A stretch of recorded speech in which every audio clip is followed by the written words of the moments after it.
What's happening, fam? L.A.R movement still moving. The book is entitled Lessons from a Non-Custodial Father. It's at Amazon, Kindle, and Create Space. The link will be in the description box below. As usual. The title to this video is How Great Can You Be? Um, Life is funny. You know, people are great people and people are legendary because of their body of work, not necessarily their body of success, accolades, awards, and stuff like that. So, say mind, body, soul, right? I'm gonna add some things to it. Mentally, how great can you be? You know, are you reading to think better? Are you um, learning the type of information that makes you a better person at the thing that you have aspiration or drive to become? Like the person that you see yourself to want to be, are you taking the proper steps to actually move yourself forward? You know what I'm saying? To actually be that person.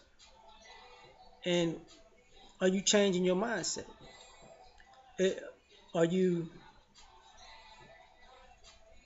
connecting and to become a smarter you while being able to connect with the people around you to be able to communicate your mental greatness in a way that's compatible with the general population? Sometimes you got to make complex things very simple because everybody's not a complex person. There are more simple people in the world than complex. But if if you are trying to be great, you at some point have to figure out, have to have to put in the work that it takes to be great mentally. So now, how great are you physically? Because everything is connected. None of these things is separate. So are you eating to maintain your health, to increase your longevity, to become as great as possible? Are you exercising to keep your body in motion, to keep being able to be active enough to maintain, to extend your longevity? Because as you grow in your greatness, you're gonna want to put up. You're not gonna necessarily want to put up more stats, but you're gonna want to keep ascending higher and higher, higher. Are you drinking water and not drinking things that are poison your body, that shortens your time span, your lifespan? Because if you do that, you won't have much time. You won't be wasting your time in doctors' offices and hospitals and um, how can I say this? Outpatient care, maybe a hospice way too early. Um, how great is your spirituality? How great can you be? Like, I'm not talking about your religious dogma. I'm talking about spirituality, as in how great are your ethics and your morals? How great are your standards for yourself? Like, are you gonna are you gonna try to keep it real, pointing the finger outward, or are you gonna keep it real, first pointing the finger inward? You get what I'm saying? So the more truth you live in, uh, the less of a lie will be able to enter your life. And because there's less lies in your life, there's less confusion, so there's more time to actually to more time to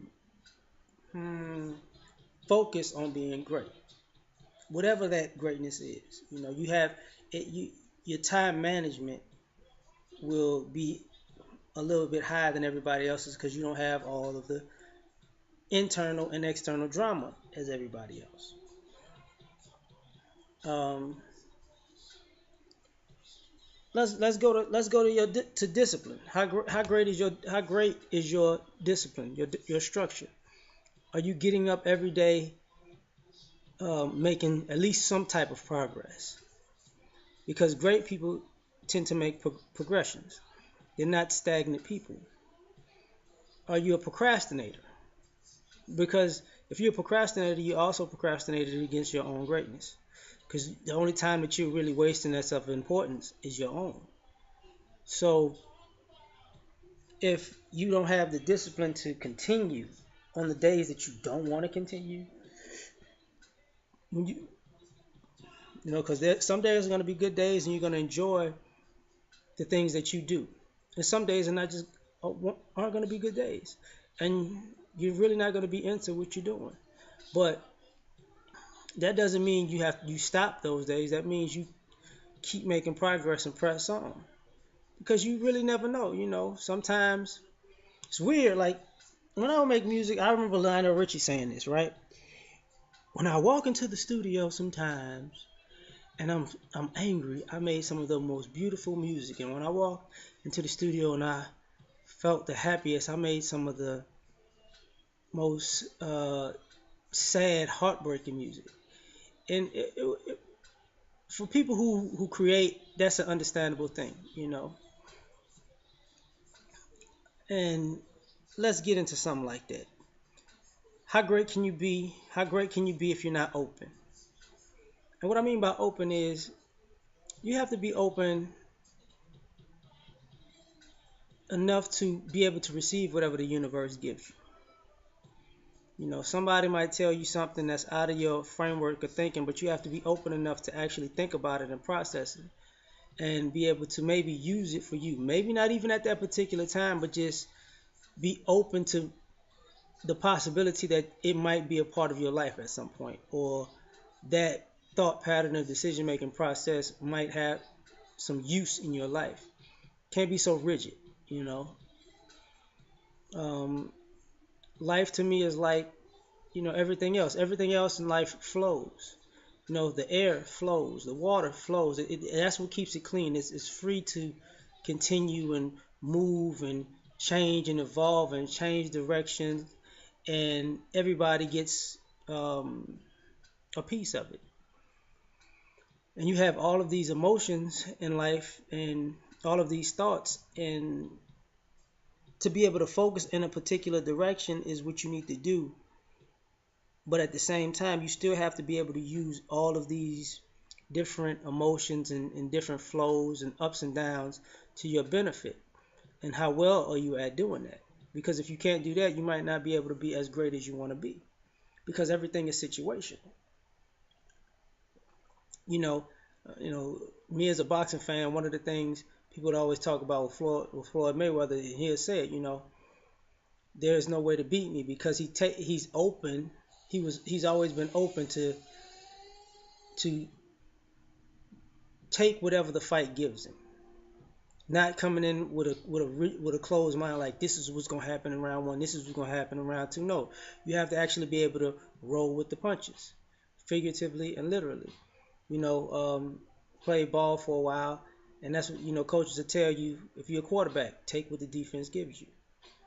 Don't force it, because they came with the game plan. You have to be able to adjust and adapt to whatever life is throwing at you. You know. So how great can you be if you're not open enough to be able to adjust and adapt to um, the trials and tribulations and the changes and the ups and downs of life. Um,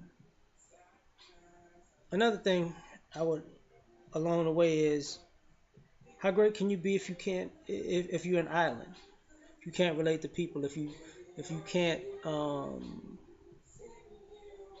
get along with others, because this planet has 7 billion people, and to be able to not be great because you're an island says something. I'm not gonna lie, I'm like a lone wolf personality. I'm an introverted person too. So, but I also know that that comes with its own problems where you can't do everything alone. You're not gonna be successful doing everything alone. Because in some ways you're not built to do everything alone. Nobody's built to be quote unquote independent. Not on a planet where everything is interconnected. That doesn't go with the nature of the planet, and that doesn't go with greatness at all. Everybody wants to be a king, but you got to understand a king is a ruler of a kingdom which encompasses many people who have many different jobs, titles, skill sets that are all at that king's disposal to use to make the kingdom even better, not just his rule. You know, so and and to be able to get along with others lets you know how you strategically and tactically think about things. Are you a person of peace? Are you a person of war? Are you a person who's a diplomat? Or are you a dictator? Or you know, so how great can you be if you don't? Ultimately, the question is, how great can you be if you don't explore the if you don't know and explore the depths of who you actually are? Because how great can you be if you don't even know you? So I'm gonna get out of here, man, because I'm gonna get my butt to the gym. I'm off, so I'm gonna enjoy this day. Yeah.